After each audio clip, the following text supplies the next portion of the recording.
Good morning बच्चों, class 12। बच्चों आप लोग पढ़ रहे थे डिसीज, और जिसमें पिछली क्लास में हम आपको बहुत भयंकर डिसीज पढ़ा रहे थे जो शरीर के लिए बहुत खतरनाक थे, जिसका नाम था कैंसर। कैंसर एक ऐसी डिसीज है जिसका कोई इलाज नहीं है, यानी कि तत्कालिक इलाज नहीं है और इलाज है भी नहीं। जिसमें हमने कुछ बहुत सारी बातें आपको कैंसर से जुड़ी हुई बताई थी कि ये कैसे फैलता है, कैसे होता है, किन कारणों से होता है। देखिए इसके जो प्रकार भी हैं, इसमें अवरोध भी होता है। तो जो हमने आपको कैंसर की डेफिनेशन लिखाई थी उसी के आगे लिखेंगे अवरोध के प्रकार की, यानी कि अवरोध क्या है। कैंसर में अवरोध भी होता है, तो लिखेंगे अवरोध के प्रकार।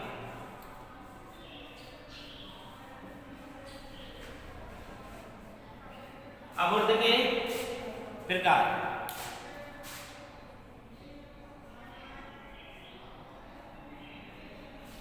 अवरोध है क्या बताया था कि जब शरीर में गांठ बन जाए, जैसे ये पैर है या पेट है, पेट पे ज्यादा गांठ हो जाती है, या पैर में यहाँ पे हल्की सी गांठ सी दिखाई दी, कुछ समय के बाद वह गांठ क्या हुई, बड़ा रूप ले लिया, तो इसमें क्या बन जाता है, अवरोध का निर्माण हो जाता है और फिर कैंसर हो जाता है।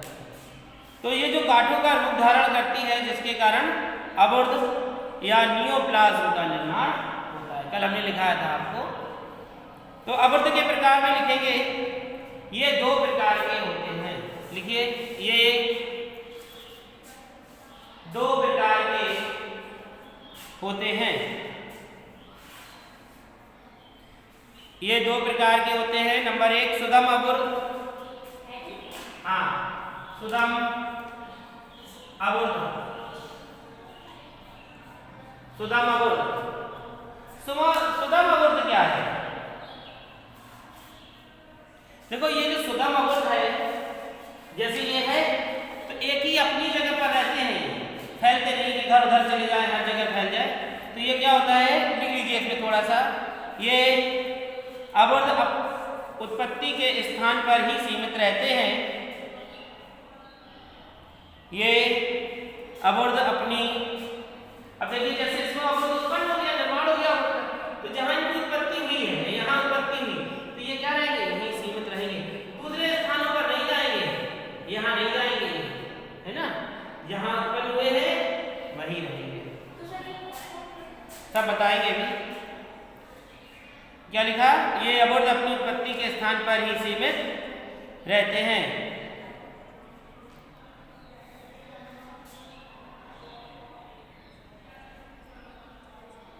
ये शरीर के दूसरे भागों में नहीं पहुंचते। अब आपने देखा कि कैंसर उसकी टांग में है, या कैंसर उसके कहाँ है, पेट में है, आंत में कैंसर है। सुना आपने, किसी का सुना होगा कि कैंसर उसके आंत में है, या उसके पैर में है, या उसके गाल में है, या उसकी मस्तिष्क में है। तो आपने कभी ऐसा सुना है कि मस्तिष्क में कैंसर है, थोड़े दिन के बाद उसकी टांग में भी कैंसर हो गया, कुछ समय के बाद उसकी गालों में कैंसर हो गया, कुछ समय के बाद उसके पेट में कैंसर हो गया? सुना है ऐसा? नहीं। अगर उसके मस्तिष्क में कैंसर है तो मस्तिष्क तक ही सीमित रहेगा, नहीं फैलता है। कैंसर का संक्रमण पूरे शरीर में नहीं फैलता है, ध्यान रखना। जब बिल्कुल मृत्यु अंत आ जाएगी, बहुत ज्यादा, जब आप उससे कोई देखेंगे नहीं तो वो पूरे शरीर में फैलेगा, नहीं तो नहीं फैलेगा।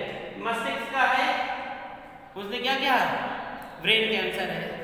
जब ब्रेन कैंसर है तो स्टोमच कैंसर बनेगा? नहीं बनेगा, ब्रेन ही रहेगा, है ना। हाथ का कैंसर है, हाथ ही में रहेगा, हाथ में नहीं पहुंचेगा। पैर में है, पैर को काट दिया जाएगा तो क्या हाथ में पहुंच जाएगा कि पैर में था, इस वजह से हाथ में हो गया? सुना नहीं सुना? तो ये कौन सा कैंसर है?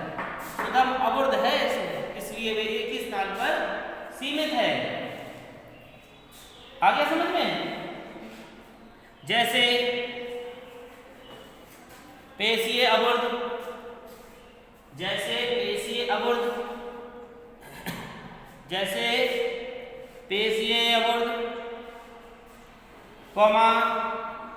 अस्थि अवरोध, कॉमा अस्थि अवुर्ध, कॉमा अस्थि अवुर्ध, कॉमा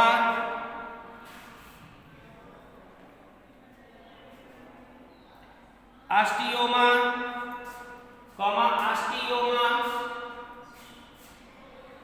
ऑस्टियोमा, कॉमा लसिका की गांठें, कॉमा लसिका की गांठें आदि। लसिका की गांठें सुना आपने? किसी ने कहा कि इसे क्या है? ब्लड कैंसर है। ब्लड किसमें मिला है? लसिका में। गांठें किसमें पड़ गई? लसिका में पड़ गई, तो ब्लड कैंसर हो जाएगा। ब्लड कैंसर वाले को मस्तिष्क कैंसर हो जाएगा? नहीं होगा। ब्लड कैंसर वाले को ब्लड ही कैंसर रहेगा, कि किडनी कैंसर हो जाएगा, कि हार्ट कैंसर हो जाएगा, कि दांत में कैंसर हो जाएगा, कि गाल में कैंसर हो जाएगा? नहीं होगा। होगा?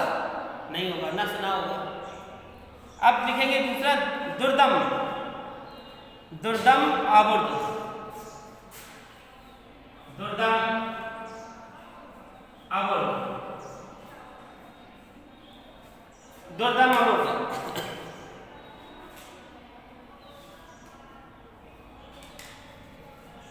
देखो दुर्दम आवर्त एक ऐसा कैंसर है, धीरे धीरे धीरे धीरे वृद्धि करेगा। अब यहाँ पे होना है क्या कर रहा है? धीरे धीरे वृद्धि कर रहा है और किसी को पता भी नहीं चल रहा है। और ये कहाँ फैल गया? जब उसने काफी जगह अपनी घेर ली तब पता चला कि इसको क्या हो गया? कैंसर हो गया। तो लिखिए, यह है पहले, यह धीरे धीरे वृद्धि करता है, यह धीरे धीरे वृद्धि करता है, फिर बाद में तीव्रता से वृद्धि करता है, फिर तीव्रता से वृद्धि करता है।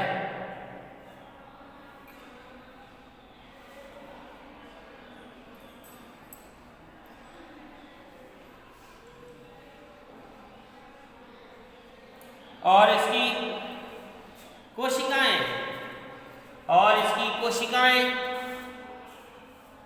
रुधिर एवं लसिका में प्रवेश कर जाती हैं, और इसकी कोशिकाएं रुधिर एवं लसिका में प्रवेश कर जाती हैं।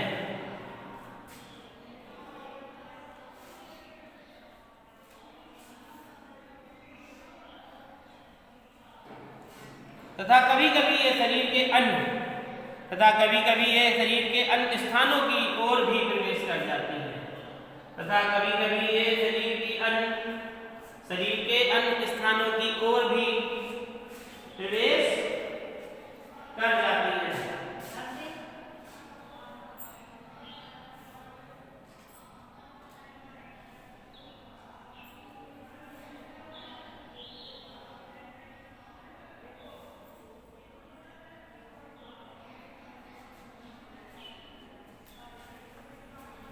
फिर लिखेंगे, और इसकी लगातार वृद्धि के कारण, और इसकी लगातार वृद्धि के कारण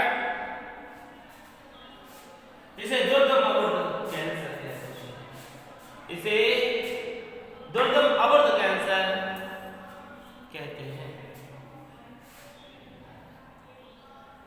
इसे दुर्दम अवुर्ध कैंसर कहते हैं। अब देखो, जितने भी मसाला खाने वाले होते हैं तो उनका गाल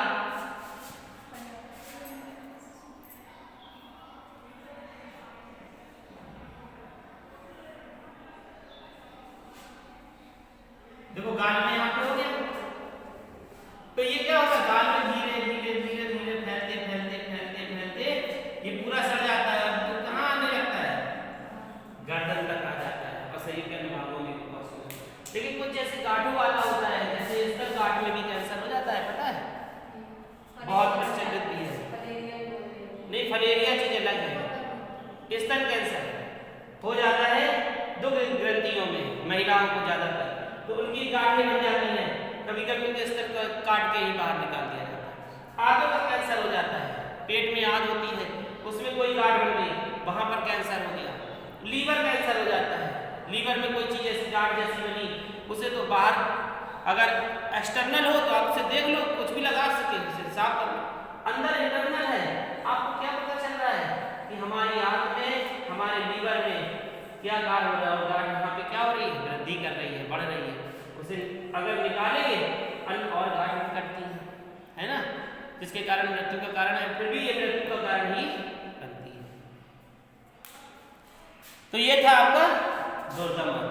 ठीक, अब हेडिंग डालेंगे कैंसर के प्रकार, यानी कि कैंसर कितने प्रकार का लिखेंगे। कैंसर के प्रकार,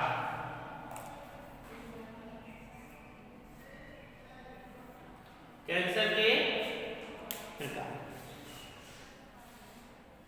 लिखेंगे। कैंसर के प्रकार में टाइप्स ऑफ कैंसर इंग्लिश में लिखेंगे।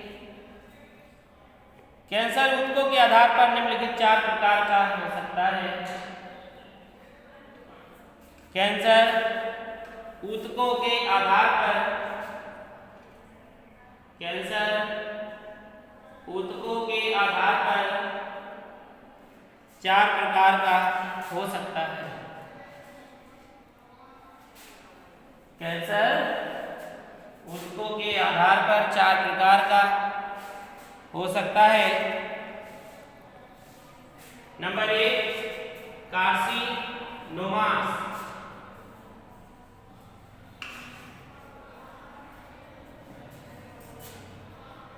Number 1 carcinomas.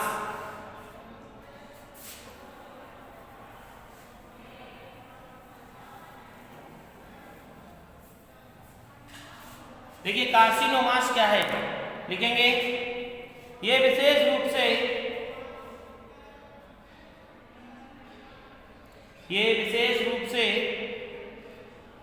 उपकला कोशिकाओं में होते हैं। ये विशेष रूप से उपकला कोशिकाओं में होते हैं।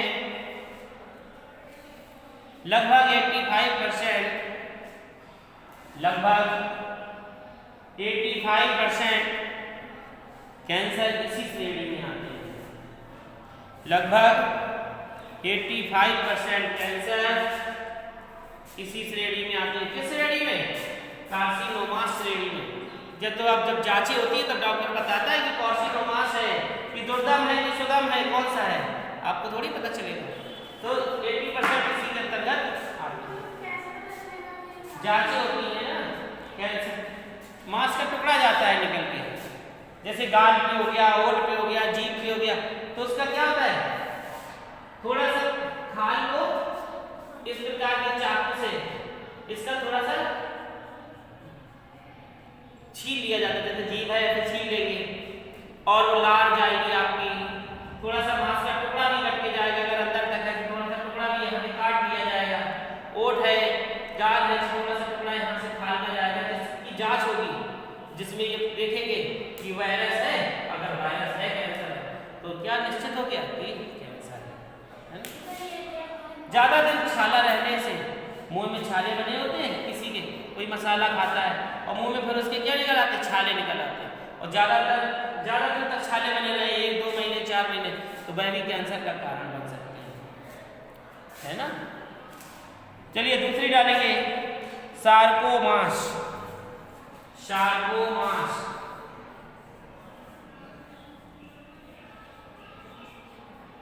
सार्कोमास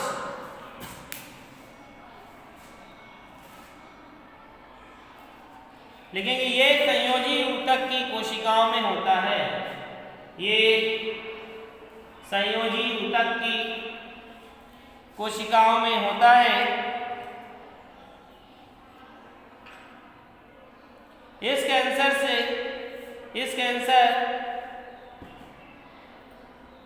की संख्या सिर्फ 2% है। इस कैंसर की संख्या सिर्फ 2% है। इस कैंसर की संख्या कितनी है? सिर्फ 2%। मतलब इतने जो ग्रसित होते हैं व्यक्ति, वो 2% ही ग्रसित होते हैं। जैसे 100 में कितने? 2, 100 में सिर्फ 2, ठीक है। तीसरा लिखेंगे अतिश्वेत कोशिका रुधिरता। अतिश्वेत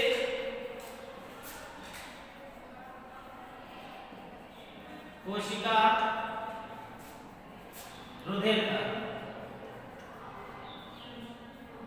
अतिश्वेत कोशिका रुधिरता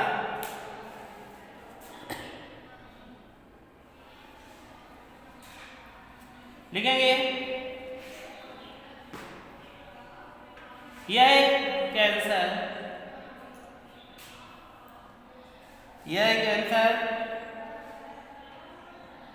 WBC की WBCS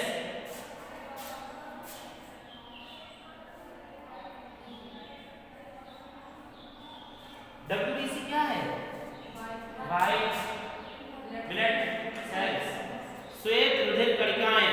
तो क्या करती हैं? यह कैंसर WBC की अनियंत्रित वृद्धि के कारण होता है। बहुत ज्यादा बन गई, शरीर में जितनी नियंत्रित बननी चाहिए उतनी नहीं, उससे क्या बन गई? अधिक बन गई। 100 की जरूरत है 500 बन गई। इसके कारण क्या हो जाएगा? कैंसर। लिखो, क्या लिखा था?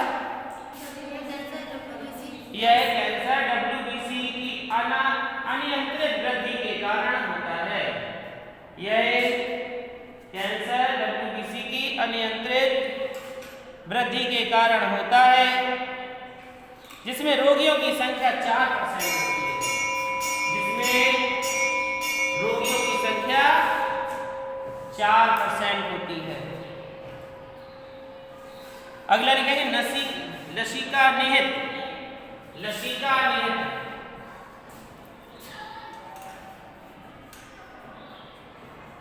लसिका निहित लास्ट है। लसिका निहित में लिखेंगे इस प्रकार के कैंसर में लसिका कोशिकाओं की अत्यधिक वृद्धि हो जाती है। इस प्रकार के कैंसर में लसिका कोशिकाओं की लसिका कोशिकाओं की अत्यधिक वृद्धि हो जाती है, जिसमें रोगियों की संख्या 5% होती है। जिसमें रोगियों की संख्या 5% होती है। तो आपने देखा यहाँ पे क्या समझ में आया कि जो कार्सिनोमास कैंसर है वे 85% लोगों को होता है, यानी कि 100 में 85 लोगों को। जो सार्कोमोनास है सिर्फ 100 में 2 लोगों को हो रहा है। जो अतिश्वेत कोशिका रुधिरता है वह सिर्फ 4% लोगों को हो रहा है, और जो लसिका निहित है वह सिर्फ 5% लोगों को हो रहा है। ठीक है, आगे इसका भाग हम कल आपको अगली क्लास में पढ़ाएंगे। तब तक के लिए नमस्कार।